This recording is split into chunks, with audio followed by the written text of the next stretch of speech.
para saludar a una gran amiga que siempre, pues, dejo de verla durante algunas semanas, meses, pero cuando regresa siempre estoy muy interesada en sus comentarios. La queridísima doctora Leticia Calderón Chelius. Doctora, bienvenida a Sin Censura, ¿cómo le va?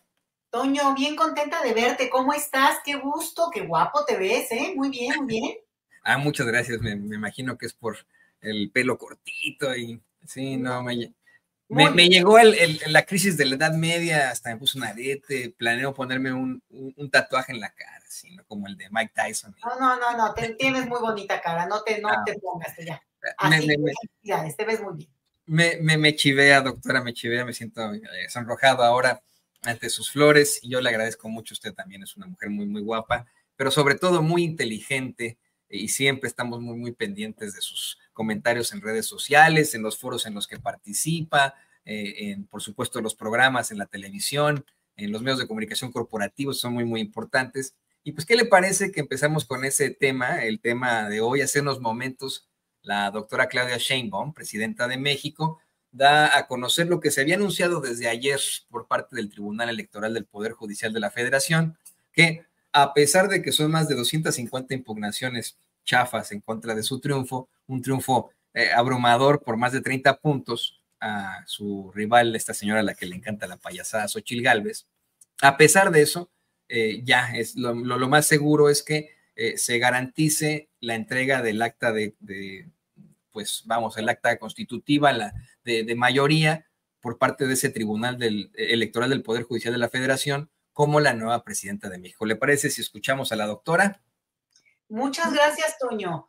A ver, vamos.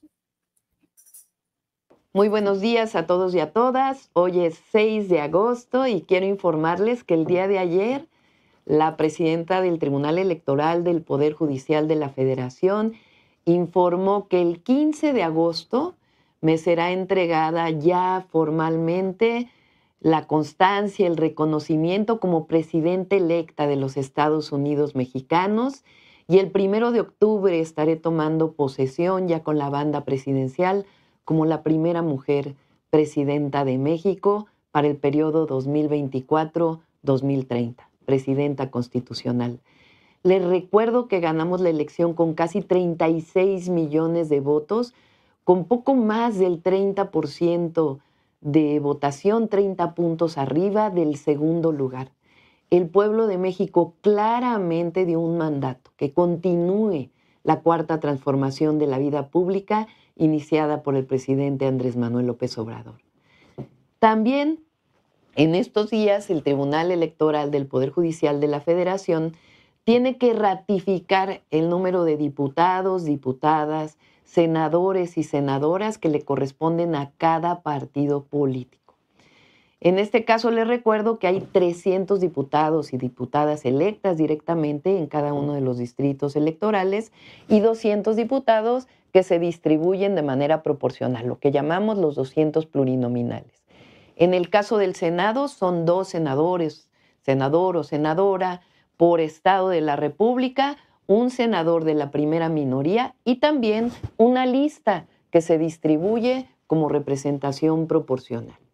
En los últimos años se han seguido las mismas reglas que están establecidas en la Constitución y en las leyes electorales. Eso es lo que dijo el pueblo de México, el número de votos que le corresponden a cada partido político. Pero recientemente la oposición ha dicho ahora que hay una sobrerepresentación de los partidos de nuestra coalición, de Morena, del PT y del Verde. Esto es completamente falso. Lo único que tiene que hacer el tribunal es hacer lo mismo que se ha seguido en las últimas elecciones y asignar los diputados y diputadas que le corresponden a cada partido político.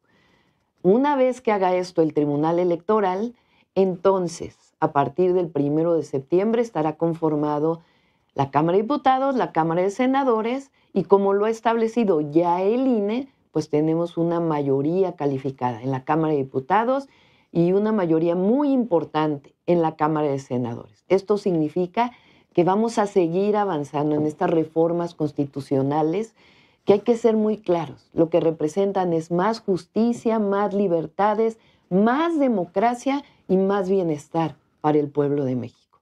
Ese fue el mandato popular del 2 de junio. Este 15 de agosto recibo esta constancia y como siempre mi compromiso con ustedes, agradeciéndoles, no voy a defraudar, no mentir, no robar y no traicionar al pueblo de México. Bueno, pues ahí lo tiene usted, querido público consentido, doctora. Bueno, además de que es esta consolidación del triunfo, habla de la sobrerepresentación, porque ya esa pues unión de cretinazos y fascistas, mejor conocida como la Marea Rosa, amenazan con volver a marchar enarbolados con el fracaso que fue Xochitl Gálvez. Xochitl Gálvez dice que le están quitando 10 millones de votos y que ella va a marchar con Claudio X González. Y pues a mí me parece, si me lo permite, una situación más bien triste para la misma Xochitl Gálvez, que bueno, pues sigue de fracaso en fracaso y de payasada en payasada. ¿Qué os puede decir sobre todo esto, querida doctora? Oye, pues lo primero que te diría, Toño, es que qué clara es la doctora Claudia Sheinbaum, explica muy bien, digo, ahí se nota que es maestra, porque la verdad, muy clara, no, digamos, no tiene una pausa que tú digas, bueno, ahí ya se equivocó, no, clarito está explicando lo que es el proceso que viene. Y una de las cosas importantes, mencionó 250 impugnaciones. Pues se me hace poquísimo, Toño, porque en todo proceso electoral hay una cantidad de impugnaciones que son legales.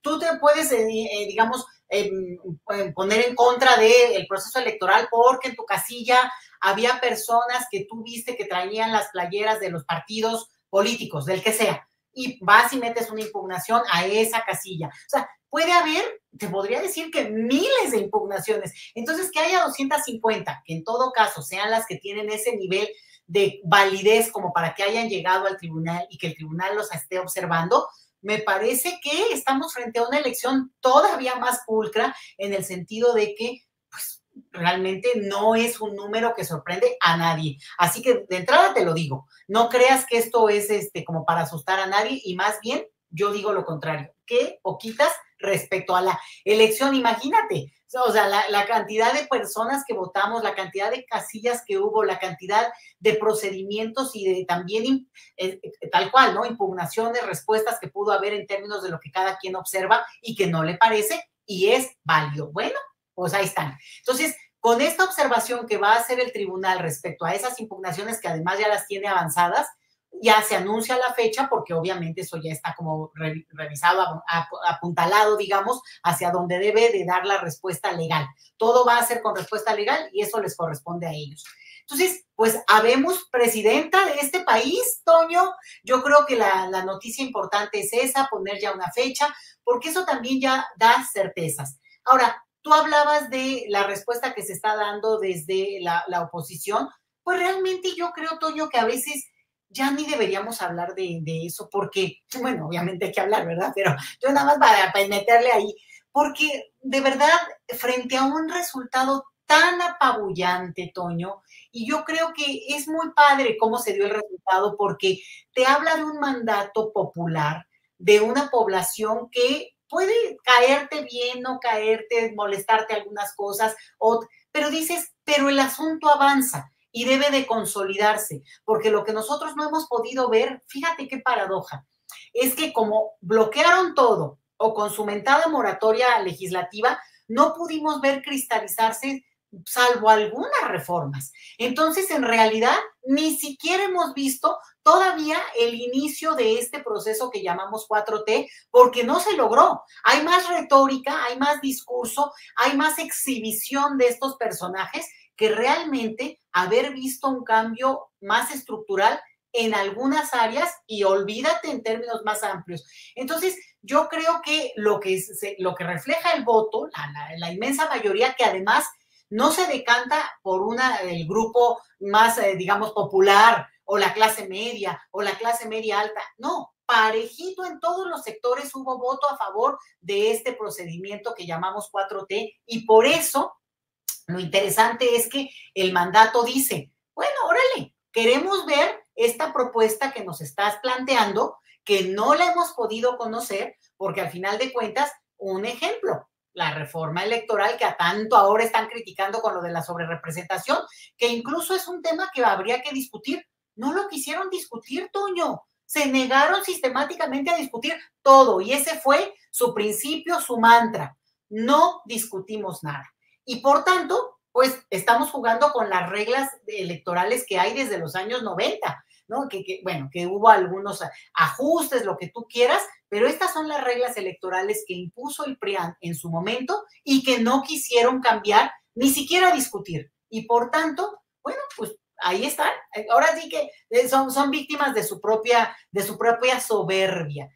Y creo que esto sí va a dar pie para ampliar debates. No quiere decir que lo que se proponga está bien. Se propone y se pone en la mesa, a veces incluso jalándolo hacia algún lado, justamente para poderlo debatir. Y te voy a decir que hay temas que no solamente de parte de la oposición, sino de la misma alianza electoral, que el PT, el Partido Verde, que hay, Nanita, pueden, digamos, empezar a posponer, en el caso de la reforma electoral, por ejemplo, porque uno de los puntos es acotar el recurso, el presupuesto que se le da a los partidos políticos, Toño, y eso creo que la inmensa mayoría de los ciudadanos estamos de acuerdo, pero los que no están de acuerdo son justamente los partidos políticos. Y lo interesante es ver cómo van a empezar las maromas olímpicas, ¿no? Ver del rollo, no te creas que solamente visuales, sino también del rollo, para poder darle la vuelta a esos temas. ¿Por qué? Pues porque al final de cuentas el mandato de que queremos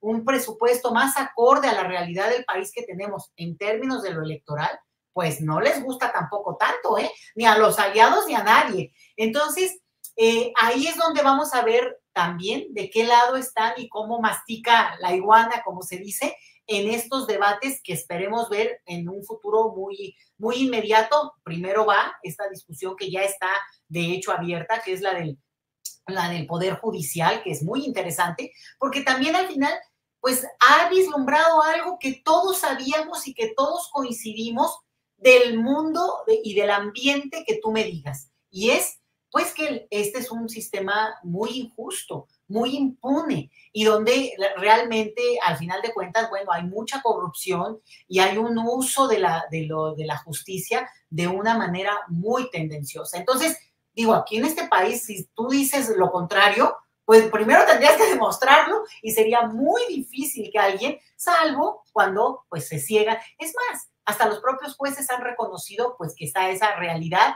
que también tienen que enfrentar. Ahora ya hablan de que, pues sí, ahora sí que deberían de haberse reformado ellos solitos, pero no quisieron. Entonces, lo que veo es muy positivo, Toño. Yo siento que es un momento muy glorioso en términos de un momento que excepcionalmente México se merecía, un regalo que nos hace el presidente López Obrador, que es muy fuerte, ¿eh? Retirarse siendo un presidente tan popular, obviamente él ha dado sus razones y así es además es un respeto a nuestras leyes electorales, a nuestra propia historia, pues que se agradece, porque siempre esa tentación de mantenerse, pues está ahí, ¿no? El poder es el poder, pero el regalo que nos hace es que también como población mexicana nos pone en un lugar desde el cual vamos a poder ya hablar de los otros con una legitimidad y una capacidad de decir, oigan, ya búsquenle el reemplazo. ¿Cómo puede ser posible que en una población de tantos millones no pueda haber quien pueda sustituir lo que diría López Obrador, el necesariato, ¿no? De que alguien que se cree que es solo él. Entonces, vamos a poder tener una forma de ver al resto del planeta, no nada más a nosotros mismos, Toño, con una tranquilidad y una seguridad que nosotros también nos merecemos. Y nada más déjame decírtelo, eso en función, por ejemplo, de Estados Unidos. Si a nosotros nos parece así como complicadito esto que explicó ahora la doctora Sheinbaum de lo de la sobrerepresentación, que está en la ley electoral vigente y que si quieren que cambiemos le entramos a eso, pero pues que ahora sí se sienten estos señores de la oposición a discutir. Bueno, para barroco y para complicado el sistema electoral estadounidense, Toño, y tú lo conoces muy bien, ese sí que es complicado y habrá en su momento que, no sé si explicarlo, pero por lo menos hacer un intento, Toño, porque, híjole, y eso es lo que va a sorprendernos ahora los próximos meses, Toño. Sí, no, lo hemos planteado una y otra vez aquí en Sin Censura, como es que desafortunadamente ni siquiera se cumple con la democracia, puesto que no gana el que tiene más votos o la que tiene más votos, sino el que consigue obtener determinado estado por la cantidad de delegados que tiene ese estado y que se presentan en el colegio electoral. de acá de los Estados Unidos. Fíjate que en unos minutos más estaré caminando yo a la biblioteca cerca de aquí de mi casa para ejercer mi voto por primera vez como mexicano-estadounidense en la primaria de Missouri, así que vamos a estar muy, muy pendientes de eso. Les voy a mandar fotos para que la tengan por ahí. Pero lo que está ocurriendo en este proceso electoral de los Estados Unidos, y le pido al equipo que nos grabe, porque precisamente, les guste o no, más allá de las armas de fuego, más allá de las diferencias, de la polarización, de la economía, de las relaciones extranjeras que se tienen, las relaciones en el mundo, el eje central, como usted siempre lo ha planteado, doctora, es el migratorio en esta elección. Y hay muchísimas situaciones alrededor de esa elección del eje migratorio. El presidente Biden selecciona como compañero de fórmula, bueno, pues un payaso ahí que, como dice una cosa, dice otra, misógino, antiinmigrante. Del otro lado de la palestra, la vicepresidenta Kamala Harris designa un hombre muy, muy progresista, que verdaderamente es una sorpresa para muchos, sorpresa para aquellos que verdaderamente están pendientes de las determinaciones y que nos habla de cómo es que en esto Kamala Harris nos escuchó a los votantes, escuchó a esos votantes que dejaron la casilla en blanco del presidente Biden en su momento debido al genocidio que se comete en la Franja de Gaza, y tantas cosas, pero me gustaría que platicáramos esto que nos propone la revisión global de los migrantes mexicanos en Guatemala y qué repercusión tiene esto en todo caso con el proceso electoral acá en los Estados Unidos, doctora. Mira, Toño, el tema migratorio es uno de los ejes de la política estadounidense, pero como ellos lo dicen, y tú lo sabes muy bien, doméstica. No lo ven como un tema externo, lo ven como un tema que les afecta y cuando les afecta. Y todo, aunque esté lejos en términos de geografía, en tanto tenga un impacto en su sociedad y en su debate interno, entonces lo ven como su tema. Si no, les puede pasar por encima y les tiene sin cuidado. Entonces, yo creo que eso hay que tenerlo muy en cuenta para entender por qué se vuelve un asunto electoral de tanta intensidad. Sin embargo, fíjate que yo ahorita estoy viendo que va a haber cambios en las señales del debate público estadounidense en términos de esto de lo electoral. Es un tema de Donald Trump que él ha posicionado desde su primer periodo que fue candidato y después presidente, y que le dio mucho éxito. Y con ese tema también se quiso otra vez reubicar al inicio de su campaña, hace cosa de 2 meses. Estamos hablando de tiempos de una velocidad increíble. De verdad que en ese sentido yo tengo una gran admiración y mucha, pues digo, doy un seguimiento a la política estadounidense, porque qué capacidad de darle la vuelta a un asunto que ya se veía casi de obvia resolución, que era Biden versus Trump. Adiós, se fue, ya perdieron los demócratas. Y en este momento, Toño, cambian las reglas del juego a partir de esta nominación de la vicepresidenta, ahora como será la candidata de los demócratas, dado el escenario, tiene ya las fuerzas políticas que requiere para que a la hora de la nominación sea formalmente, levantada la mano. Pero lo interesante es que entonces el tema migratorio, para no salirme del punto que estamos discutiendo, es que se queda en la lógica de Donald Trump, además tratando de atacar, y él lo va a seguir usando, a Kamala Harris con el asunto de que el caos en la frontera que él habla, y son estas imágenes de Fox News tratando de mostrar las masas que están tratando de entrar y seguramente consumirse a ese gran país geográficamente hablando, pero también la primer potencia del mundo, porque entraron 1,200 personas. A ver, en un país de 330 millones de habitantes, ¿no? Pero la retórica, el uso narrativo en términos de los medios es brutal, Toño, y tú lo sabes. Pero aquí lo interesante es que lo quiere usar para atacar a la vicepresidenta todavía. ¿Y qué ocurrió hoy, Toño? Ahí sí, ahora sí que la primicia, tú lo decías ya. La vicepresidenta anuncia a un señor que se llama Tim Walz como su candidato a vicepresidencia, será su dupla, y ellos tienen esa figura de presidente y vicepresidente, y que los vicepresidentes en Estados Unidos no tienen una jugada muy, muy fuerte, ni tampoco nadie va a elegir por el vicepresidente, crea más bien controversia, como tú bien lo señalas, pero no es que alguien no va a elegir a un presidente porque el vicepresidente es fulano o mengano. No tienen tampoco mucha presencia Y eso es para bien de Kamala Harris ahorita, porque tampoco ha tenido un perfil muy visible en la sociedad estadounidense, más bien opaco, y eso le permite y le ha permitido inventarse socialmente, presentarse a la sociedad de una manera novedosa y no con tantos elementos como podrían ser la vicepresidencia de estos últimos 4 años. Entonces, te presenta a este vicepresidente Tim Walz, que es un señor interesante porque es el gobernador de Minnesota, pero ha tenido una trayectoria más bien progresista para los estándares estadounidenses. Hasta algunos ya, es un socialista, digo, visto desde América Latina es cuando dices, ay, pero de verdad esta gente no entiende nada, pero bueno. Exacto, a mí me saco mucho de onda cuando lo dicen aquí. Ese es el eje de la campaña de Donald Trump, decir que Kamala Harris es socialista radical y no sé qué. Exacto, ¿no? Cuando pues son el Partido Demócrata y el Republicano son igual de conservadores, igual de derecha. No, Toño, pero no son lo mismo. Y creo que... pero espérame, es que ese es el punto que se está volviendo fascinante y sobre todo para quienes nos oyen, tu gran público que está en Estados Unidos y por eso la importancia de que salgan y voten, por caridad de Dios. Perder un derecho como es el voto cuando se ha conquistado, por favor, es un desperdicio como dejar de comer un día, vamos, ¿no? Y ese es el punto. No son lo mismo y en términos de política exterior podríamos discutir muchísimas cosas. Créeme que sí. Pero en términos de política interior, y tú lo sabes muy bien, y hay que hablar mucho de esto, Toño, lo que proponen hoy uno y otro partido es muy interesante porque ahora sí están planteando posiciones que son incluso contrarias. Tim Walz, este candidato de vicepresidente de parte de Kamala Harris, se posiciona claramente, por ejemplo, no contra el uso de deportación de las armas, porque eso es como una cosa que está en la identidad, en el ADN de los estadounidenses, pero sí por una regulación mucho más seria.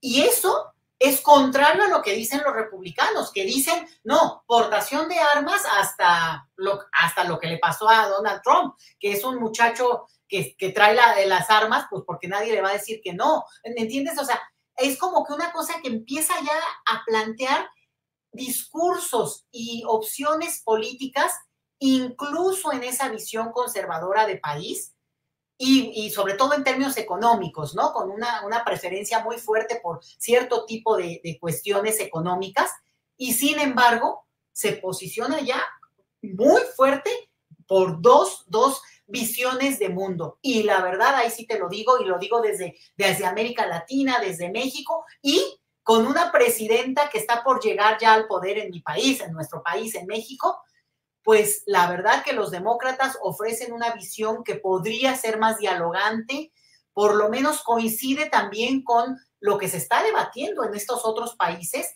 el derecho de las mujeres que puedan decidir sobre su futuro, sobre su derecho a plantearse cómo quieren vivir la vida, que es algo que los republicanos están diciendo, no. Hay un control hasta de los cuerpos y las mentes de las mujeres. Hay una vuelta a una visión conservadora, pero conservadora no es que esté mal, es que sea impuesta. Es que usted opta por la vida que usted quiera. El problema es cuando esa visión implica que tienes que asumirla porque es la obligación que te plantea el Estado. Entonces, se pone el escenario fabuloso.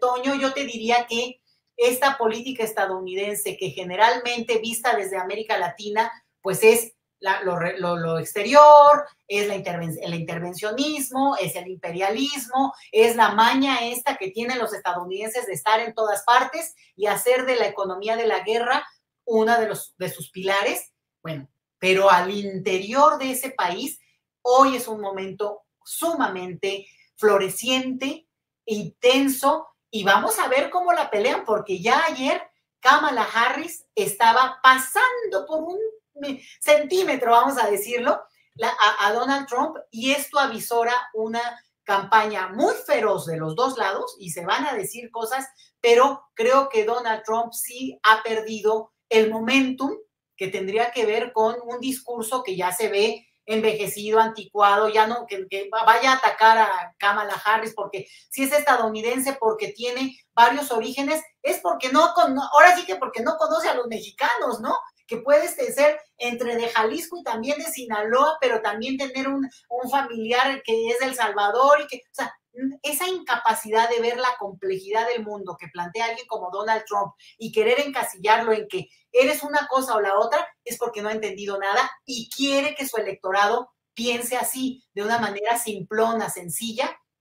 Y el asunto es que eso a lo mejor tuvo su respuesta en el momento en que él ganó la elección hace varios años, pero creo que esa fuerza no va a ser tan fácil que la recupere. Más bien te diría, yo personalmente espero que no la recupere, pero va a ponerse bien buena esa elección y vamos a poderla seguir desde también México, donde pues ese planteamiento va a tener un impacto inmediato en la vida de los mexicanos que radican en Estados Unidos y también en nuestra relación bilateral que es central para nosotros. No, sí, pues yo he visto algunas otras encuestas en las que ya va predominando la vicepresidenta Kamala Harris. Hay una de NBC que recientemente da a conocer que está ya un punto arriba. Están en estricto sentido disputándose esa polarización terrible que existe entre el 50 y 50, 50-50, ¿no? Pero aquí lo más importante, doctor y querido público consentidores, insistimos que se tomen en cuenta las encuestas en los estados clave, los estados que tienen más delegados que puedan aportar esto para la elección. Mientras tanto, bueno, pues seguiremos, usted y yo, querida doctora, muy pendientes de esto. Yo espero que nos podamos volver a conectar y para poder analizar la elección. Todavía nos falta un poco para noviembre, pero se vienen cosas muy interesantes. Donald Trump aceptó ya el debate en septiembre, así que yo espero que lo podamos comentar en ese entonces o antes, ¿no? Si lo merita la noticia, como dice mi queridísimo Vicente Serrano.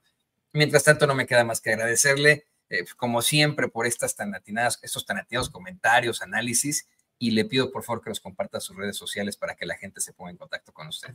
Claro que sí, Toño, pues en el antes Twitter y ahora que le dicen X, pero pues yo le sigo diciendo Twitter, es @letichelius y @migrantólogos. Así que pues por ahí subimos algunas cosas, de repente pues no tengo tanto tiempo porque pues también me jala mi trabajo, que tú sabes que yo soy profesora e investigadora en el Instituto Mora, Toño, acá en la Ciudad de México. Así que pues muchísimas gracias por la invitación y por la oportunidad de también saludar a todos los paisanos que están por allá, sobre todo Estados Unidos, y que pues un gusto, un abrazo enorme y pues acá se les quiere mucho.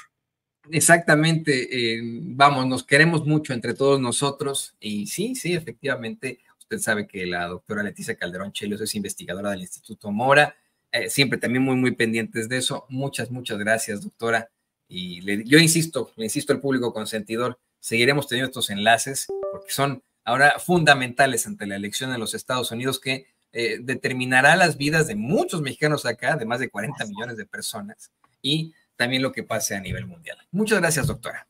Hasta luego, Toño. Cuídense mucho todos. Igualmente, tiene usted a la queridísima doctora Leticia Calderón Chelios aquí en Sin Censura, investigadora del Instituto Mora.